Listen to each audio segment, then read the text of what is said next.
What's up, man? Cool. We on. We out. We on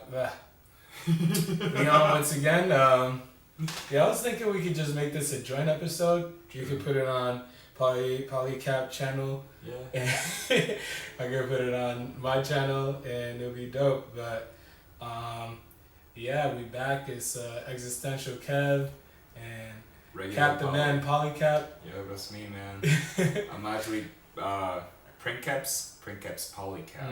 Printcaps Polycap. Yeah. I see, not regular cap. Nah. But what we here to discuss? So we're both read this book called we started with Play of Games. It was the Culture series. Yeah, the Culture series. By and so Ian Banks. I wanted to do definitely the Culture series because it's so freaking awesome. yeah. Just a crazy I hadn't read like a nonfiction book, not a nonfiction. I hadn't read a fiction book in a while, Yeah. right? And I think the last one was Ready Player One for me. yeah, Ready Player One. That was a while ago too. Yeah. That was the But last I always one. liked Ready Player One and the Culture series very similar because they paint this whole new kind of world that you can see that would come from where we're at, but it makes you imagine where we could go, Yeah. and it opens up your mind to all these possibilities and what people would be like, the scenario, and you can put yourself like, can I live in a world like that? What would it be like, Yeah. So I really enjoyed that stuff because, usually I had always, like, since like, becoming an adult, I'm like, I don't Fiction. read fiction anymore. It's No. a bunch of fairy tales. It's about a hard truth of reality. But it's funny. And I think the reason actually that you proposed we should read Ready Player One was because a friend had recommended it to you because Elon Musk and Mark Zuckerberg. Ready Player One was which is funny. Player One. Both of these books were recommended by the same person. Oh. Well. Okay, I guess not, because Shao had recommended me Ready Player One, but then I think Jordan Shao and Jordan, we worked together at a startup, and he recommended me hey, you should check out Ready Player One. I think it was Jordan, if not Shao, but I checked it out, and that was great. Ready Player One was really cool, but the Culture series takes Ready Player One and just like takes it to the max. to the max, Bro. like way out there, bro. That was definitely like my book. Way out there. Like so the Cultures. I guess we should kind of introduce them to the world a bit. So the first book that we read was Player of Games, right? And in the Player of Games, the similar thing about all the Culture series books is that they deal with this culture civilization, right, as it's known. And from my understanding, it is type 8 or whatever civilization. Level 8, yeah. Yeah, on a Kardashev scale of like civilizations, right? Isn't that the highest? Or? Yeah, it's actually like really high. Because no one was really messing with the No, culture. no. I mean, there's other level 8 Civilizations. type 8 civilizations in the Culture series books, but the Culture just has like this America feel about it. You know, like super, so like no one's gonna mess with us, but they do get, they do get challenged. It's super cool. I thought Ready Player One was a good intro to it because it doesn't like overwhelm you with not Ready Player One, sorry, Player of Games. It doesn't overwhelm you with the whole like it allows you to dip your toe into like, oh, there's a culture, because it's literally only about the culture in one other civilization. True. And then we read Surface Detail, which you found. You're like, oh, we got to keep on reading this culture book. Yeah, man, and the Surface Detail was deep. There was so many characters compared to the Player of Games, which was centered on one character or like a few characters.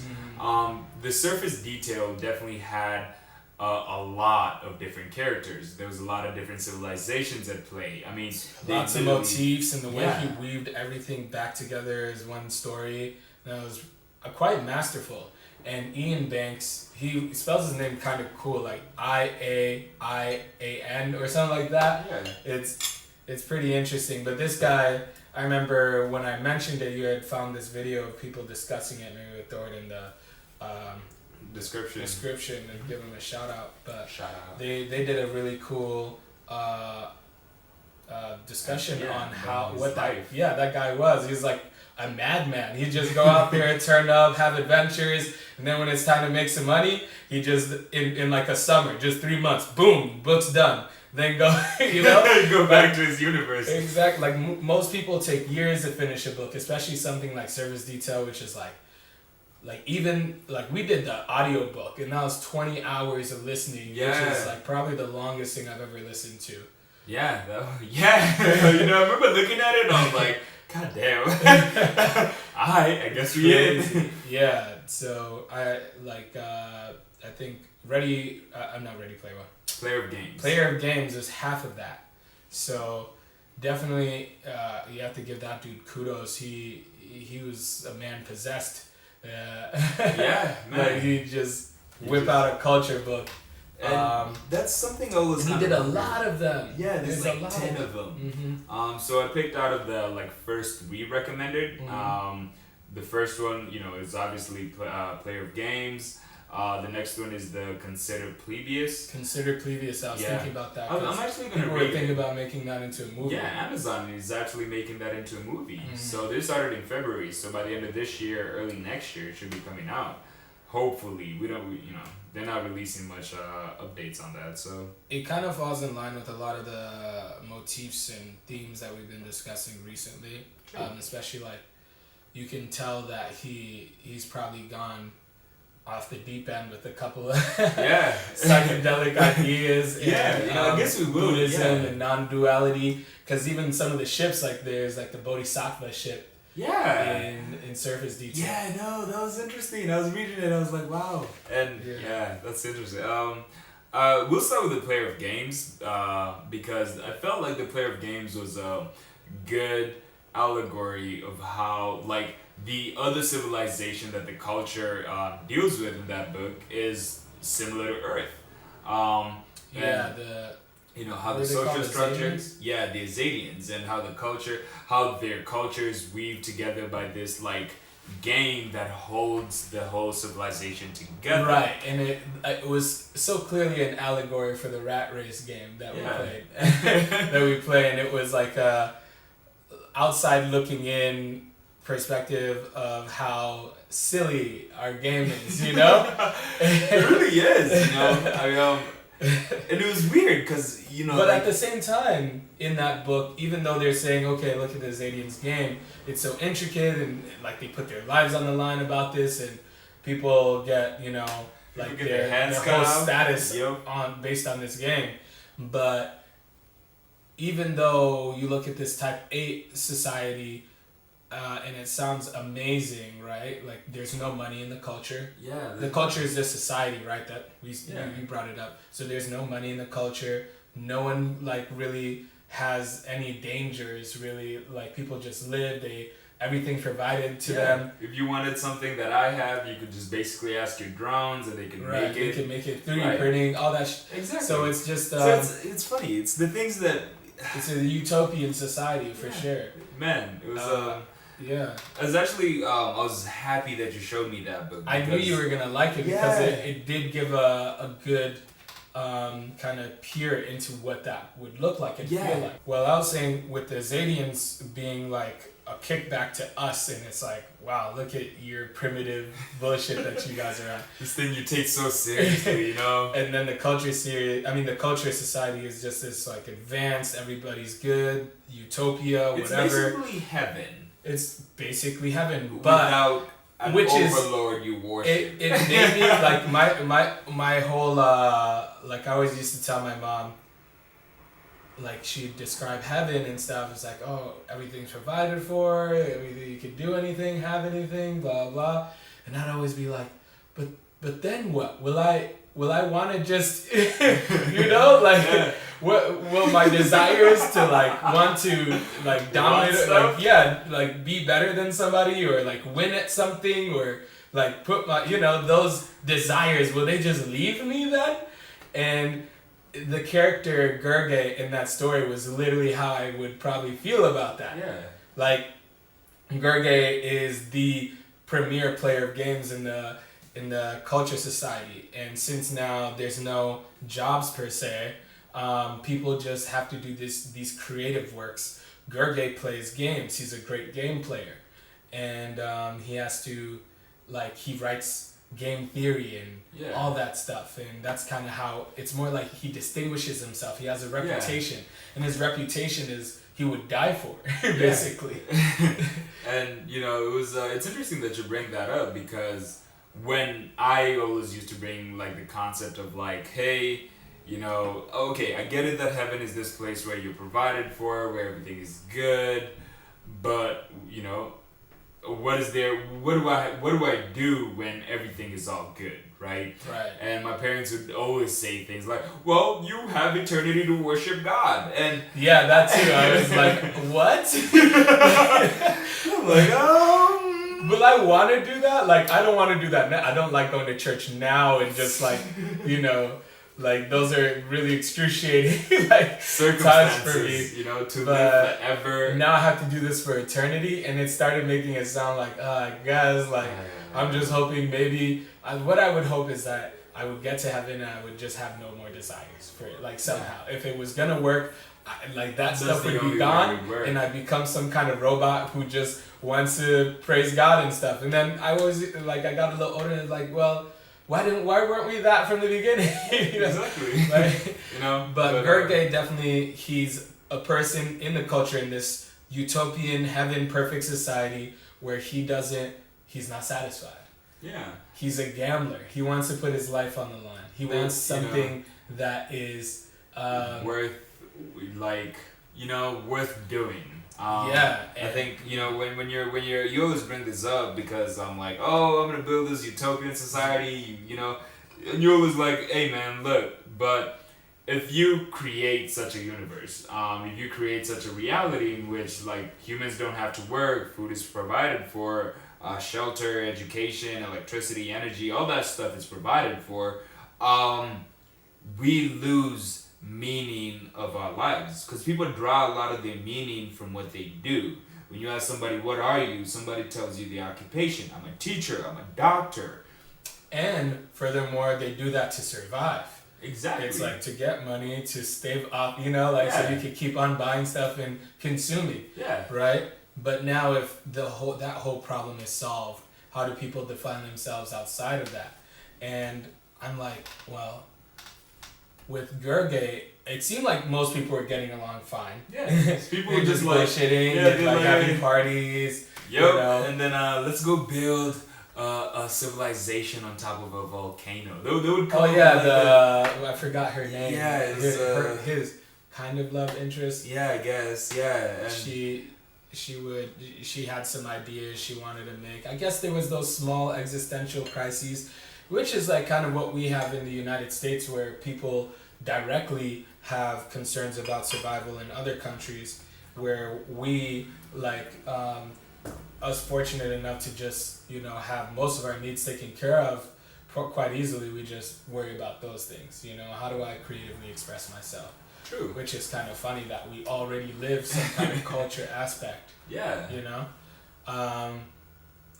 That's funny. But with Gergely, he goes to the Zadian culture to now, or society to now, play their game, which does have high stakes. You can die. You know what I'm saying? You can get your balls chopped off, you know? The Zadians play their game has this multi-level, really complex thing that determines who's going to be their king, I guess. Yeah, it was the king. It was like an emperor or king. Yeah, whatever emperor, time. Yeah, it was emperor. Yeah. Yeah. Because they are the Zadian Empire. Yeah, so Azad. it was an emperor.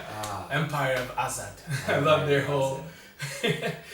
Man. Shout out to Audible, man. They do a good job of having like their readers make different voices. Yeah, no, actually, you know, I was reading that. I think it was that one of Surface Detail, and I was like, man, like, I don't want to go back to reading books regularly, because like they give the different characters like different voices, and like for me, I was talking to Jose, and I was like, dude, I struggle with that, and you know, Jose says he does it for himself. Yeah, he like speaks it out loud, and I'm like, yo, props to you, but I'm like lazy and shit, so I like to consume. I'm a consumer, and they enable me to consume books at a very easy pace. Yeah, we gotta get that Audible sponsorship or something. I know, right? Bring this is not a on. paid ad. Right. But that player of games was I think the biggest thing is I really enjoyed seeing how advanced we can get, and I was just so surprised that one man could think about like what kind of research did he do to like think about all these scenarios, because even like when he was describing the terminal, this thing that like it's kind of like their smartphone equivalent, but it takes it to the umpteenth, like this terminal is your lifeline, right? Anything happens, the terminal can make sure you're safe. You could be falling off a cliff, but if your terminal will know, and like something will come and like catch you or something. It is just crazy, right? So that's like your personal assistant. Like to be honest, that's like something. I think we will get there.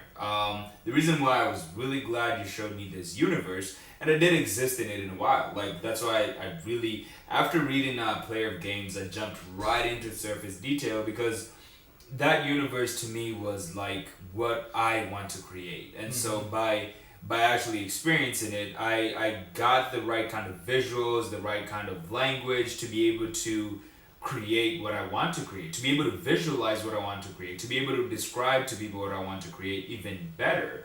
And the fact that things like, we'll get into Surface Detail after this, but things like the neural lace, which was really hashed out in Surface Detail for me, where they didn't really bring it up too much, and they didn't even say if Gerge had one. I think they didn't. And so when I was reading Surface Detail, and I'll kind of give a description after this, but when I was reading Surface Detail, it really did like bring me into that universe and really stay. The crazy thing, I think Surface Detail was written a while ago. Probably actually, it was like 2011. 2011. So like the idea of the neural lace hadn't really been pushed out like that. So you wonder how much of an influence this stuff has had on Elon Musk. True. Because a lot of his ideas, now that you get exposed to the Culture series, you kind of see where he's getting this motivation from. This whole because he's called some of his ships the same as the ones in Player and I was like, that's kind of funny. And I guess his ships, his rockets. He does have a company that works on a neural lace. Yeah, like, so he was influenced heavily by that book, and I would say even just calling it a neural lace. Yeah, right? Even he could have called it anything else. But he called it a neural lace, and they're trying to do literally what you use lace. So I guess it laces your brain. Yeah, it like so essentially what I understood from it was like wraps your brain in this like a pattern. Yeah, and so I've kind of like thrown these ideas out there, and to have them like hashed out in the universe where all for me, I felt like I existed in a mesh of my ideas, put in a consumable way, in a easy to like experience kind of way. Yeah, I think it's interesting. The coolest technology that they really got on with in Player of Games was the drones, which is they have true AI, but they have different levels of it. Like they have Hub, which is literally a servitor kind of AI, which just it has personality, but it doesn't have really desires outside of just serving your information which you need, right? Like so you wonder what level of consciousness it's on. Whereas there's other AI. They call them minds. The ships have minds. Yeah, the ships have minds. They have their own personalities, and also the drones, the little robots that go everywhere. So there's which is weird that they call them drones. I feel like drone has this whole robotic kind of you become a drone. And there is those, because remember when like Gerge asked Hub to send some drones down to like go through his house and figure out. Yeah, but I think those drones, you can have drones which are extensions of Hub, right? Yep. I think they were Hub's drones. Yep. And then ships have drones. Yep. Ships have avatars. Yep. Wow, man. So it gets deep. It gets deep, but some drones within themselves, like there's the main drone in Player of Games. I forgot the drone's name. But Morin Scale. Morin Scale. Damn it! Morin Scale is an interesting drone because it has very human flaws, human traits. And you wonder in the book, if you actually read the book, if they were playing Gurgay the whole time. Yeah. But in the beginning, when you're introduced to Morin Scale, he's very like, he gets pissed off easily. Yeah. He has human qualities. Yeah, he has to like one up people. Yeah, and he got mad when Gurgay's friend drone came around, and he's like, and burned him. Yeah. Morin Scale was supposed to be a contact drone, and they didn't allow him to. He had some he was personality flaws, right? And I think when we discuss about like artificial intelligence, drones, that kind of stuff, you always bring up the idea of hub, right? You're comfortable with the idea of hub, and I remember you asked me once, when would you give artificial intelligence their rights? And Jose answered that when they asked for it. Yeah, when they asked for it. I thought that was interesting. Well, I guess for me, I've always thought like when they bring up the whole question of AI and if it's like dangerous for everybody, I was never concerned about whether it's dangerous, just because we're dangerous to each other, and I think whatever we build will just be a reflection of what we are, right? Sure. Especially if it's intelligent. Yeah. Right? So it would have the same flaws which we do, which when I started reading the culture series, like, yeah, this is my envision, like what I think drones would be. They would just be basically superhumans in a case, in a mechanical form, but they have more cognitive abilities, but they would still have those character flaws maybe. They'd have limitations that the creators have. Right. So I mean, I think to be able to become a conscious being that recognizes patterns and identifies things that are good and bad, I think you do kind of generate those. That's just comes with the territory of becoming a mind. True. Right? So I always envisioned something like that, something like those kind of drones. That's interesting. Speaking of minds, so there's actually super intelligences in the culture series. The minds kind of run their society. Yeah, which I thought was weird. Because it was basically artificial intelligence, but it was more of like alien intelligence, because like they would have humans exist in like their own like little planets, little orbitals, little whatevers, but they'd be these minds that are super intelligent, that and they were closer to gods than anything else, and they would literally think and talk to other minds of their own. There's actually a movie that me and Jose are going to watch, and it's called Unknown 2036. And it hints at that kind of stuff. And I mean, it literally paints the picture in which a lot of people, it was like a typical AI movie where there was an AI, it destroyed humanity, and then, I guess spoiler alert, but at the end of the movie though, there's, it recreates humanity. It recreates a version of humanity. It to the T. And it ran so many simulations of them that once it got the right simulation of it, it was able to connect back to other minds. And I was like, that's crazy, because that's a lot of the stuff that they do. Yeah. The minds, they have most of the information, they're able to crunch, but they still also have those character flaws. There was like a meeting of the minds in Surface Detail. And I guess we should. They all have those interesting personalities, like which are the ways of like they become human in a sense. Yeah, and I guess the only thing that we can do is create anthropomorphic reflections of ourselves, right? What else is interesting? That's funny. I think they also all wanted to be. At least the author really made them distinct in their own ways. I think I want to be distinct from Kevin.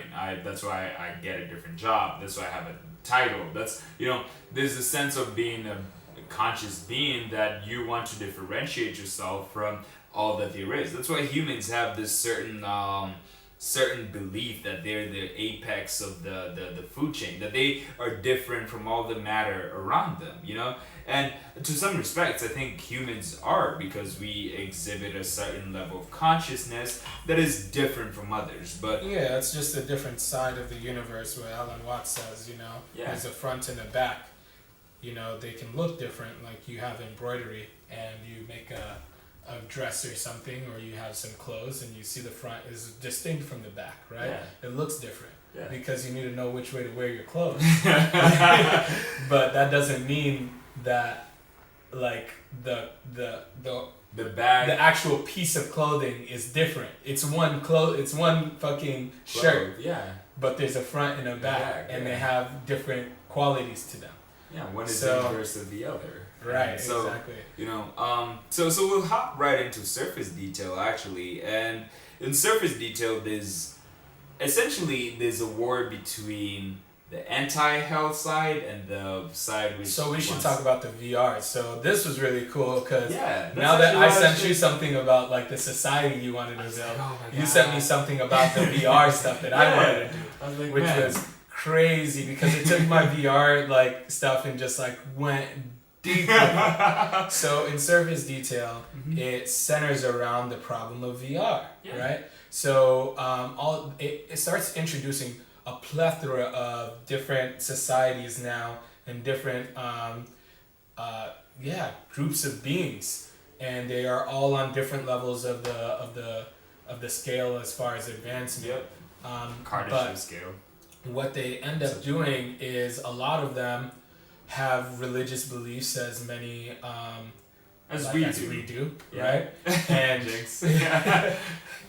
and basically, instead of becoming advanced and just being like, well, I guess there's no God kind of thing, they're like, well, we can definitively make our religion true by creating AI afterlives, not AI, VR afterlives and VR hells, right? Like, literally heavens and hells. I forgot what the sublime, their definition of what heaven was. Is that what the sublime was? So the sublime was a substrate that housed the hells. It was basically like a hard. Usually when they talked about the sublimes, it was like a good thing. Actually, my bad. The substrates. Quietus, right? Quietus was the side of culture which it was one of the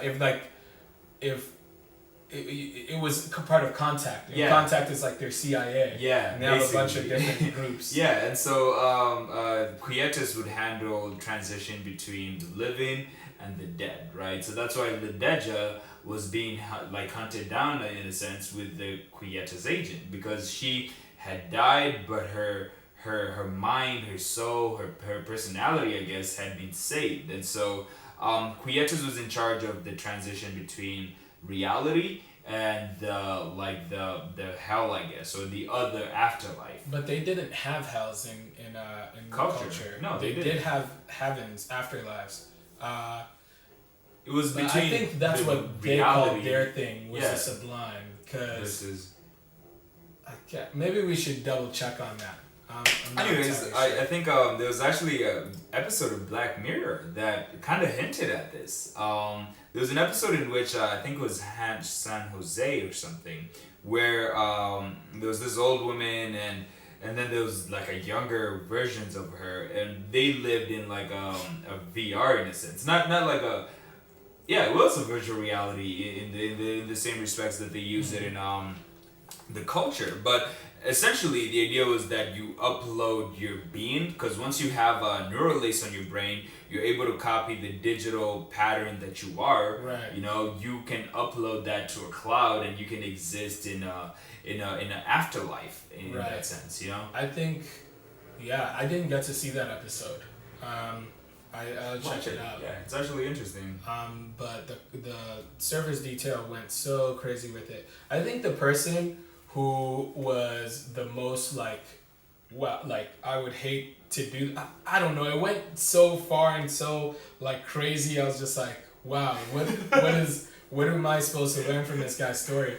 Vitoy had been copied millions of times and been in so many different simulations, and he didn't know if he was on the good side, the bad side. He had forgot if he oh my God, he had traded and then just to be on the anti-hell side, and then he was on the hell side, but his other copies didn't know, and oh my God, that thing was a lot. At the end, I was just like, I'm glad they did a whole summary of what the fuck happened to Vitoy. Yeah. You know? Yeah. But that was really interesting to see.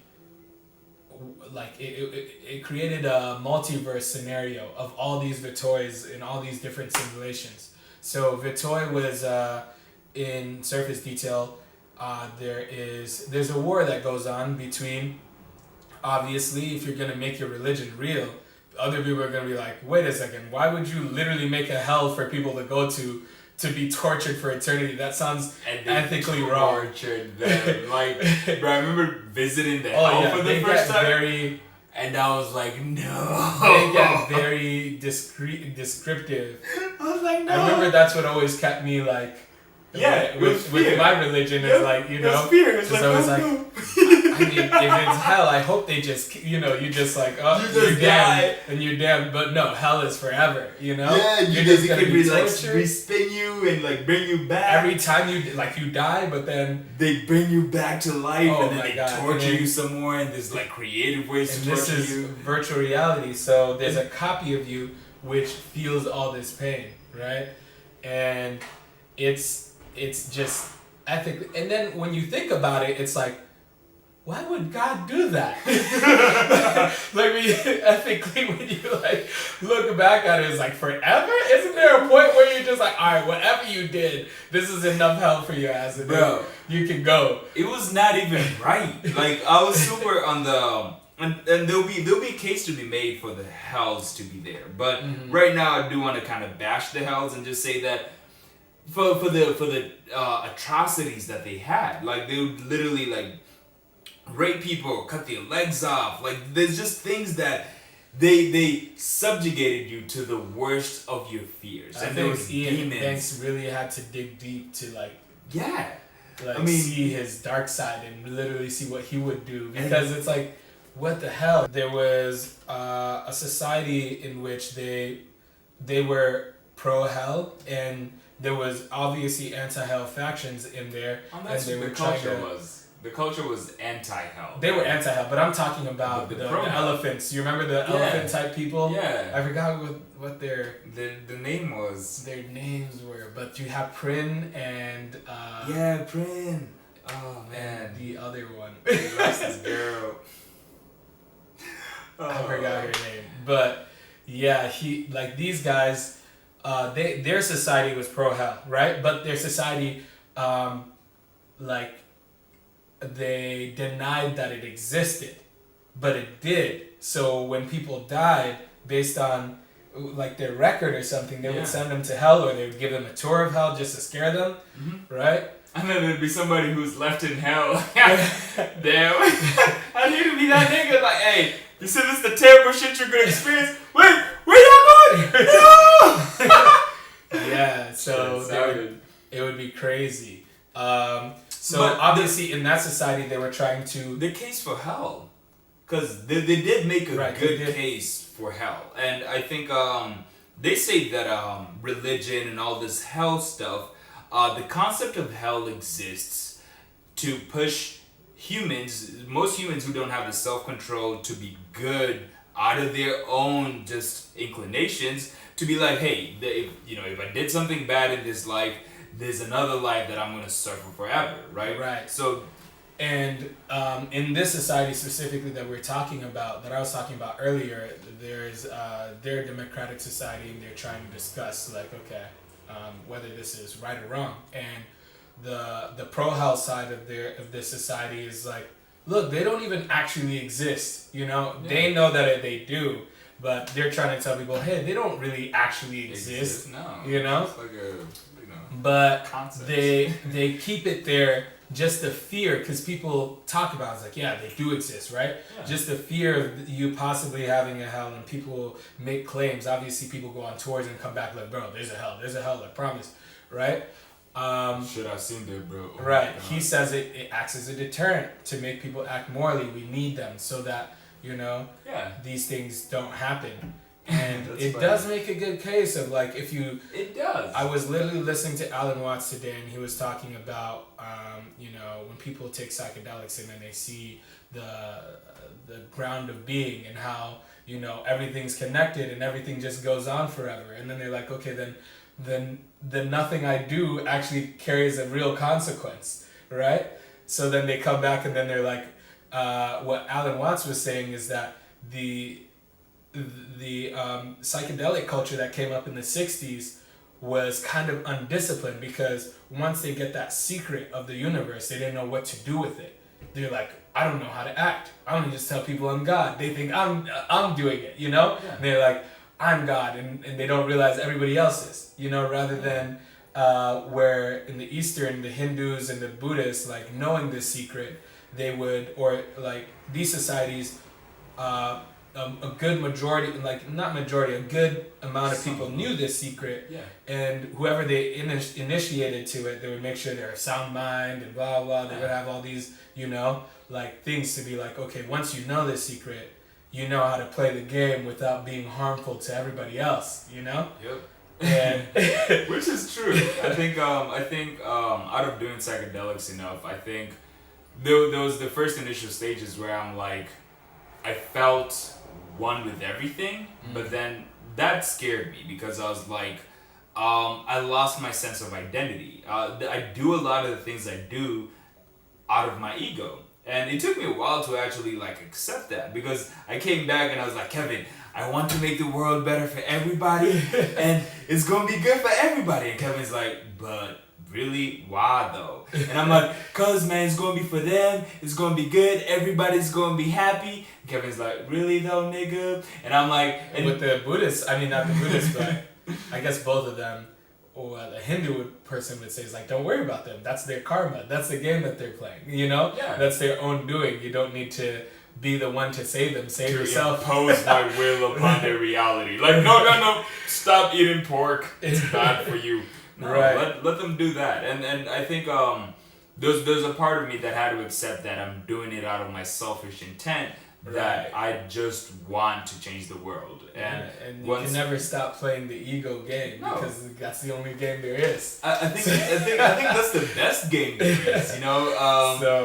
Sometimes I get caught up in my ego, and I'm like, I get caught up in all the things I have to do and all these things, and I'm thinking about like I'm doing it out of my own intelligence and power. And once you realize that there's just a force that exists to hold balance to the universe, and that force is also what enables you to create demons, to create gods, to create your future. I loved how Alan Watts put it. He's like, don't come back from this knowing and then go to people who you see like it's an act, right? They're doing this like they really believe in their act and their ego and that it's so that's them. Like this is the only thing that's true. This is what it is. It's like, man, they're far out. How far out can you get? That's what he's saying. It's like it's likened to a person on a tightrope. Just balancing. He's having to have. It's a dangerous game they're playing.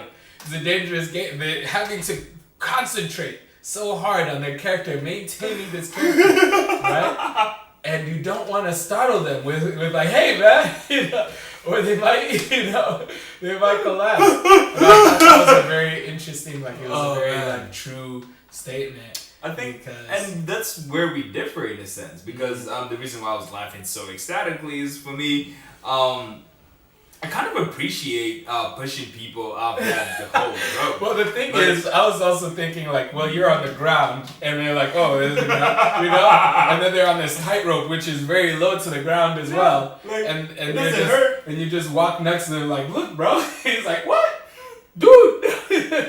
You're gonna fall. You're like, bro, I'm standing. I'm good. But anyways. I think for me it was more like see, I went on a date with a girl once, and she asked me, you're going to like terraform the desert, right? Isn't that going to affect the cultures that exist there, the people who exist there? And I took a moment and I was honest with both myself and her, and I was like, look, it is out of my own like sadistic pleasure that I want to change those environments. It's not like as much as people and politicians and any human will try to like brand what they do in a sugar coated kind of way Ultimately, you do it because you want to I do it because I want it. And so when like there's people getting caught up in between the change of it, like you taking seriously this whole walking on, like if you're already safe, if God has already guaranteed you a spot in heaven, if you're already like good, and there's also a point to be made here about really finding the truth. I've been reading this book called Outwitting the Devil, and it talks about how like from religious teachers to teachers in schools, they really teach you a certain way to perceive reality. And the few of us who actually like say, I'm gonna go find my own way to perceive reality, we actually go out here, do our own research, and find a model that best accommodates our desires, what we need to accomplish, and it gives us more power to do the best things that we can do, or the worst things. It doesn't, Yeah. And so for me, it was like, when I go up to somebody and I'm like, what do you believe? Or, when I go up in front of a church and I'm like, look, you guys are just playing this game. You guys aren't actually here trying to help people. I think you guys should like really live the words and the principles and the beliefs that you guys propose that you do. And I think at the end of the day is the ones who can live best the principles of God. Those are the ones who essentially, have the most power. And so yeah, I guess for me, I'm like I want them to play their role. I want them, because I got to the point where I'm like, okay, if I change everybody's mind to act like, to assimilate to this truth, then no one's going to be able to play their role genuinely. It's like you watch a movie in which there's bad acting and everybody's not, everybody's like, well, it's all an act anyways. I need some people to be very genuine about what they believe about themselves. True to their being, right, is what I want to get at. But I do like the idea. It's like once you're grounded in the truth of what everything is, then like you can play these far out games and not put yourself in hell. You know what I'm saying? And not like things will happen to me now, and like I'll get the same reaction. Like, oh my God, is this gonna work out? Oh, then I have to remember as I grounded. It's like, wait a second. God. Man, we're okay, That's so interesting. So it like makes you still be able to have the adventure. And I also like was talking to some a friend of mine about this the other day. She was like, how do you come back and play the human game? Isn't it just like worthless to you now? You're like up here and you're like, how do you play the human? It's like, look, I enjoy the human game more now just because like now I know I can't lose the human game. Right.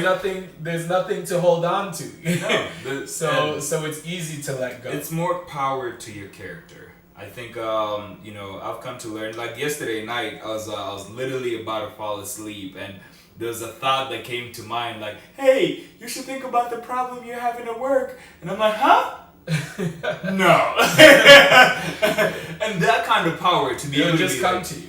And to be able to just be like, these are thoughts that I choose to have, and these are the thoughts that I don't choose to have as a being, because there's something people don't understand, and it's that you're a human being, right? The human parts, at least I think, is the biological, the mechanical parts that house your being. You're not the human parts. You are being. You are existing. When I come across people and they're like, oh my God, I don't know how to exist. I don't know why I exist. I'm like, look, you get to decide why and what you exist. I just let him because I'm like, what a great game. This guy, Brahman, is convinced. He has told himself, like he's really convinced himself of this game. I better not ruin it for him. Because I feel like he'll get to the answer eventually. I challenge them more then, because I'm like, look. Some people will hang on to their game despite. Yeah. I remember the girl was like, I told her, it's kind of like I came back from the last time I was one with everything, and I was like, you know what I don't like being when I want to be myself and I want to play a role here and I want to play it beautifully, right? And she's like, well, how do you do that and this and that? And I'm like, you know, I just do. How does anything happen? You just do. But she was saying, why are you telling me this if you were saying like you don't want to ruin people's games? I'm like, but the good thing is like you haven't. It's one thing to talk about it.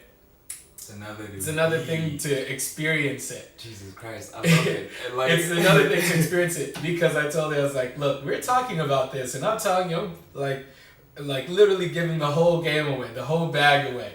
But I know you don't believe a word of it because you haven't experienced it. There's nothing that you can relate to. You have plausible deniability. Right. You'll be like, maybe that sounds logical, but nah.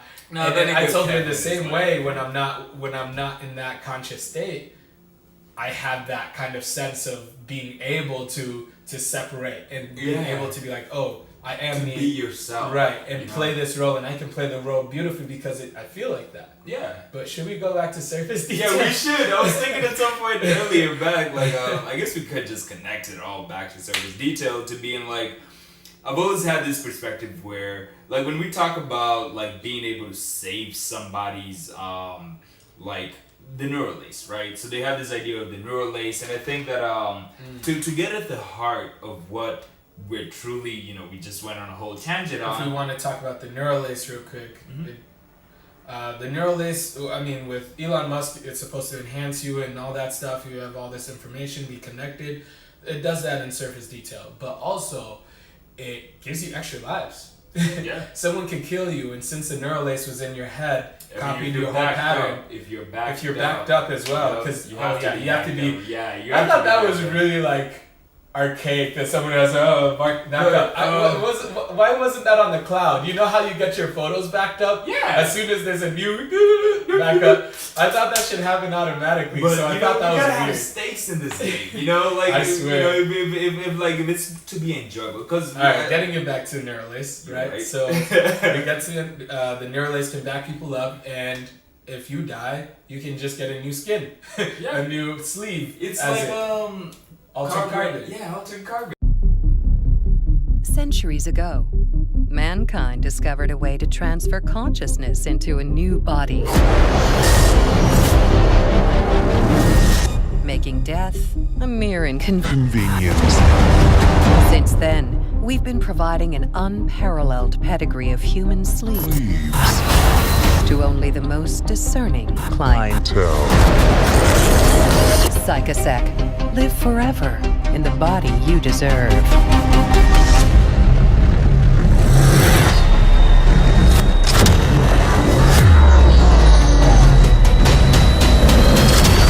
The danger of living too many times. You forget to fear death.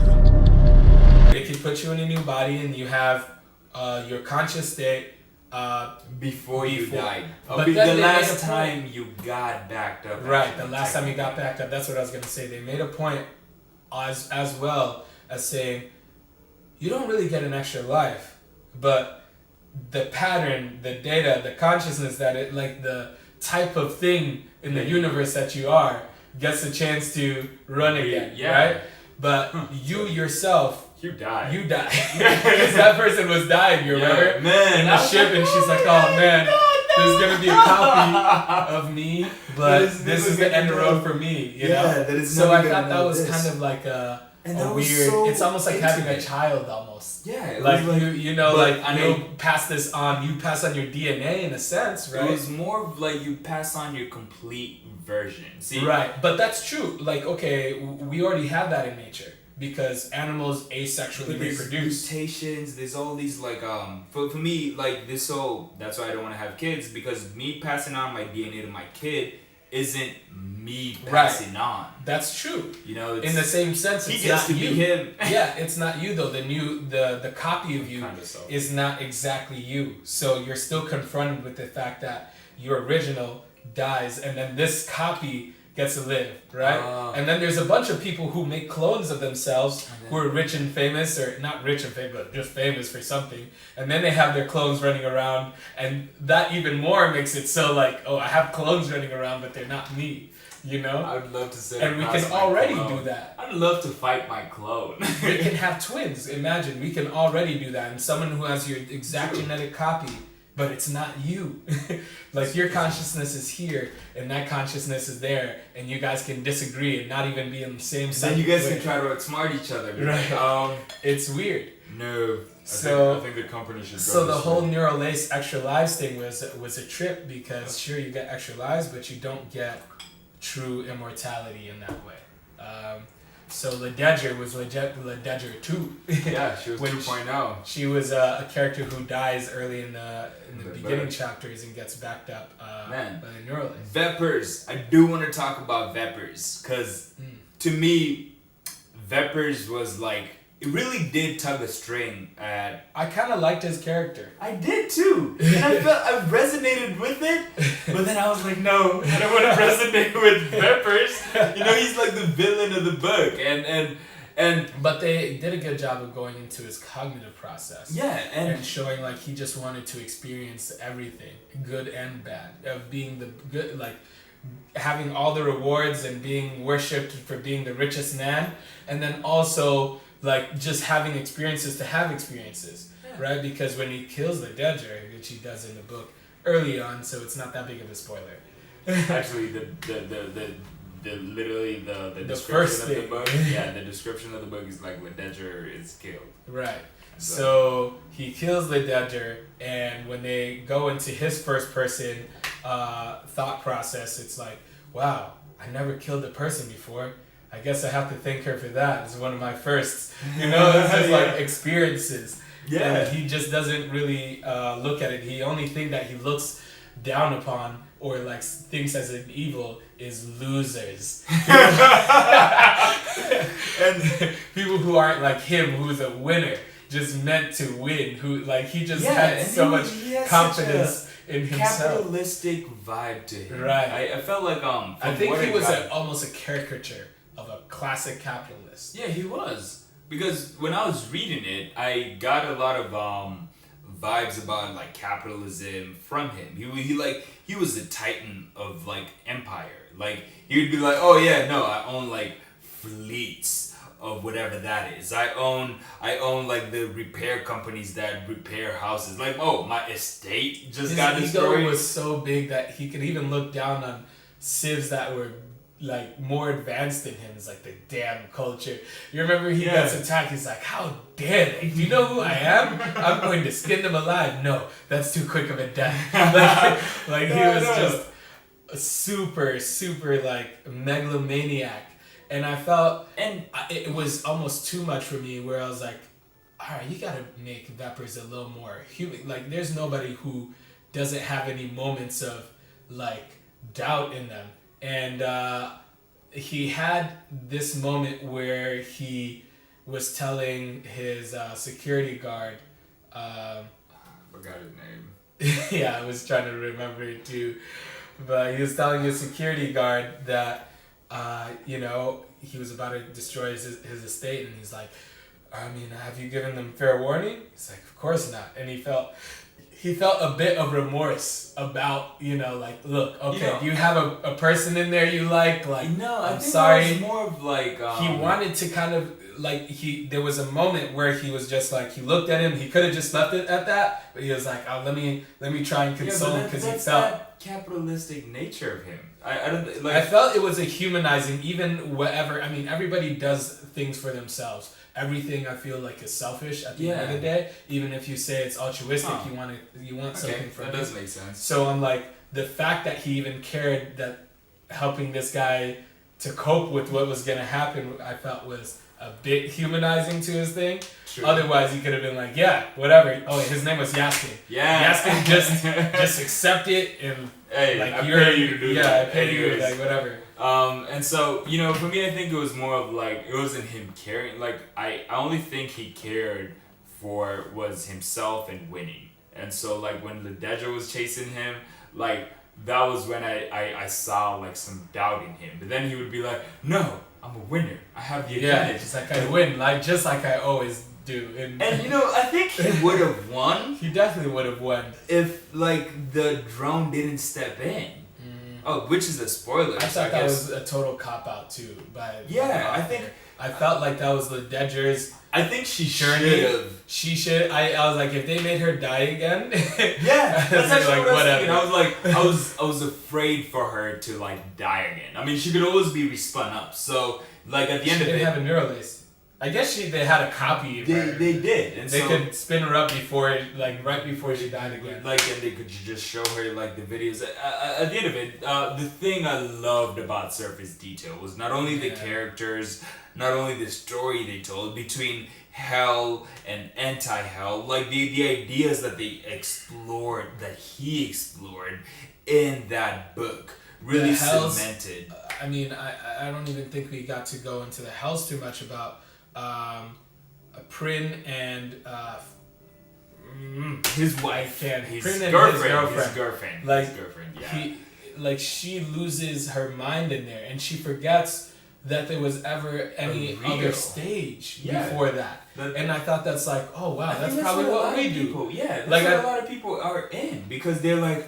A lot of people, I think that's what we're in now. In how the could sense, we exist? Like in the simulation kind of. Because I talk to some people and I'm like, look, you create your universe, right? You are in charge. And you know, when people used to tell me that when I used to read books about that, like it was like an abstract concept. But living and existing in the daily motions in that consciousness, I've come to realize that also when I tell people that, they're like, it's foreign to them. It's almost It's not something that they've experienced. And so like when we're talking about Prin and his like girlfriend, for example, when she has only known death, misery, pain, and that kind of stuff. She uses that as a coping mechanism. Exactly. And I always tell people, like, when we talk about hell or heaven, I'm like, well, we live in hell. We live in both. We live in heaven. You know, whatever you make it. It depends on your mind state. Yeah. Right? Yeah. She didn't want to give herself hope, right? Because if you have no hope, then you can kind of, it makes it easier to cope, right? Because just you like torturing yourself with, maybe I can get out of here if you just accept, you know, I could see her mind state. And I was like, I can see how you can get to that point and just save yourself from the agony that you're living every day, to just be like, you know what, this is all there is. I'm not going to give in to that there's hope. And it kind of helped her in a sense because she had no hope, right? Dude, that's crazy. To an extent, but if she had hope earlier, she probably could have gotten out of there. It was literally her own fault that she didn't get out of there. So hear me out. There's this. So I'm reading this book called Outwitting the Devil, and literally the thing he says is that the out of fear, out of like people not having hope that they are going to have a better future or anything, it keeps them where they are. Right. Even like she became an instrument to be able to bring hope back to hell. Shay. You know? Shay. And so she became an instrument to be able to bring hope back to hell, because after like a lot of things that happened, she was able to... Isn't it crazy that the demon lord of hell recognized that there has to be hope for people to suffer? Yeah.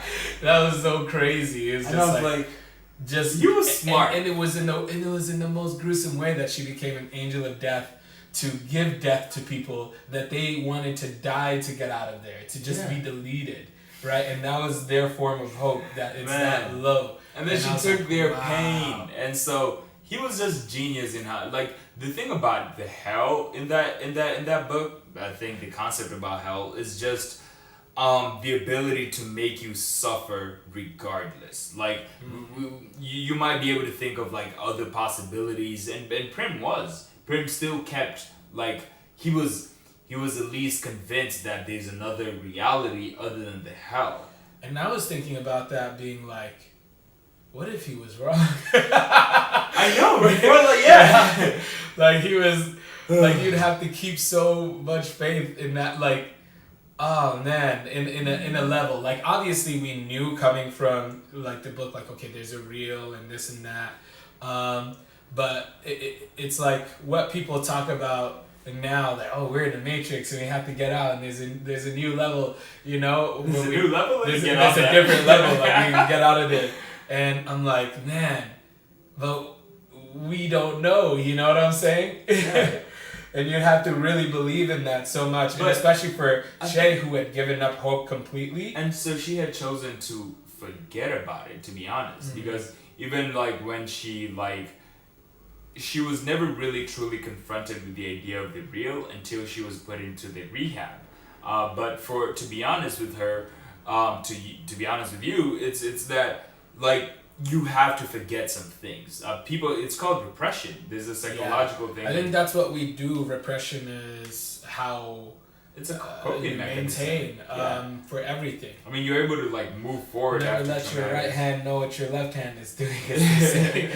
You know, and so I think out of the whole 2 books, though, the Culture series definitely established, to me at least, 2 books that we've read so far. Yeah, the 2 books that we've read so far. I think I'm gonna actually dive into Consider Plebius after I do this whole like outwitting the devil thing. Yeah, I gotta re-up on a new credit. Yeah. I'm multitasking on different apps and shit. But there's a few other books I have to finish. But I'm gonna come back to the Culture series because for me it really painted a vision of the future that I want to embrace. At least a part of it that I want to embrace. Like I know that in my lifetime I am not like this physical version of myself is going to die. But what I am, the algorithm, the concept, the personality that I pattern. am. The pattern that I am. I like how Alan Watts puts it. It's like is that what you sent me? You sent me a video that I haven't watched by Alan Watts. I listen to a lot of Alan Watts, so I don't know.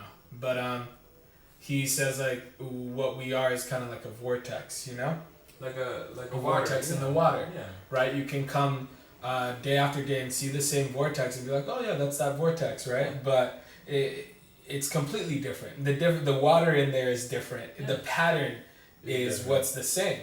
You know? It looks like a vortex. In the same way that's what humans are. We're definitely different people as far as like what we learn changes us, but as well as even the things that we are. You know, every 7 months, like most of all your cells are replaced, and then every 7 years all your brain cells are replaced. So it's so funny. So you become a new person all the time. You're just this body. pattern, this vortex. I think you get a new body, and you're this pattern. It shoves into more, I guess, more evidence into the concept of like, I'm housed in this equipment. Because there's this idea about like there's a 2045 initiative where they're trying to build new bodies for consciousness to be housed in, and so for me it's like. Looks like a unknown number. Don't pick up those. I heard there's a horror story about that when a stranger calls. But it's probably somebody trying to wish me happy birthday. Oh, by the way, it's my birthday, so. Oh yeah, it's Polly Cap's birthday. This nigga almost left it at Polly. Oh my god. Isn't that your nickname? No. I hate when. By the way, is there any girls Cap's on birthday. my YouTube watching this? I hate when girls or anybody calls me Polly. I think it's only right if you call me Polycap.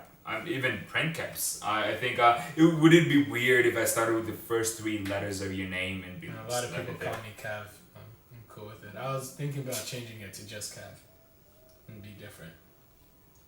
But anyways, happy birthday, Polly Cap. You should be like Kev 2.0. You call me Kev. I should be. But you're not annoyed by it. So like, hey, you know, he has his own mode of operandus, and so I have mine. And man, just call me the universe. Yo, man, you know, I rock the universe on the daily. But, you know, it was a pleasure doing this again. You're moving to San Francisco or San Diego. Definitely never San Francisco. Oh, no, that shit is expensive. But, you know, and so we wanted to actually do this for the last time. Like, I was actually going to, like, make a video of, like, just, like, all the montages of, like, experiences we've had, if we had the ability to explore with each other. I think out of all my friends, you're one of the ones. You're one of the few, maybe like one or two, who have the cognitive capacity to at least like be able to accommodate some of these crazy ideas. And for me, to be honest, like no offense to any of y'all, I just think like you know the same experiences as Lee, like relative experiences. I think I'm giving more credit to you and just saying, hey, bro, thanks, look, man. you're a cool person. You out of all the people that I've met, I think we play a similar game. Yeah. You know, and I think you know when you do say things like I get tired of being one with God, I'm appalled because I'm like, what? What do you mean? Man, I'm trying to be God. As Alan Watts Alan Watts always says, the first thing God did was say, "Hey, get out of here, man," to himself. Yeah, and that's what it is. It's a forgettery that everybody is a manifestation of the allness, which is the universe, but they don't want to know. How else are we gonna play if we're the one thing? Fun with it, and if you're the one thing, because if you're God, then there's nothing else besides you. Yeah, that'd be lonely. You just be there in space and nothingness in the void. It's like, oh man, I am the void. Where am I? In the void, you know. And so I think this has been a really good journey for us, both in self-actualization, but also realizing the people that we are, the characters that we are, and our powers and capabilities. And so I think that moving forth, we're really going to not only create the vision that we have about the future, but also create the vision of ourselves that we best understand. And you know, I'm thankful for you for at least creating the environments that enabled that kind of growth to happen. And you know, out of all my friends, I'd say like you're one of my closest friends over the past like 4 or 5 years, because you know, the first time we met, I was like, dude, I have these crazy ideas about like terraforming the desert. You know, I had these crazy ideas and everything, but you know, you kind of like, you know, this, you know, that's interesting. Let's do it. And so I was on the same kind of thing. I just wanted to be greater than what I was. Right, and to experience the universe in an entirely different story. And you know, I always kind of joke about this. It's that, you know, I'm writing a story that hasn't been written before. Actually, to me, it's already been written, but to most people, it hasn't been written before. And so, you know, going through the motions, like I still have my human body and my human like understanding of the universe. And so I go through this story, and I'm like, I'm not only surprised, but I'm also sometimes really like frustrated by it, like why do I have to do this much? And so having you to challenge me, gotta remember why. Yeah, you know, I do. God. I did for a while there. And so you know, thank you, I'd like to say, for everything. But also I think that the story going forward, there'll be more stories to tell, and there's new locations, man. I just wanted to get onto a bigger loop. So you're right. So yeah. So thanks for watching. Thanks for coming definitely through. check out Ian Banks' the Culture series. We'll be probably reading more of that stuff, and you know, it'll give you a little nice preview of what's to come in this timeline. It was like that guy just like had like some premonition. Time travel. He was like, oh, this is what's going on. I'm coming back and telling some stories, man. So literally, I think everything past, present, future. So. Oh, by the way, buy some merch. Actually, merch. Don't buy that merch. That's only for me. Have a good day.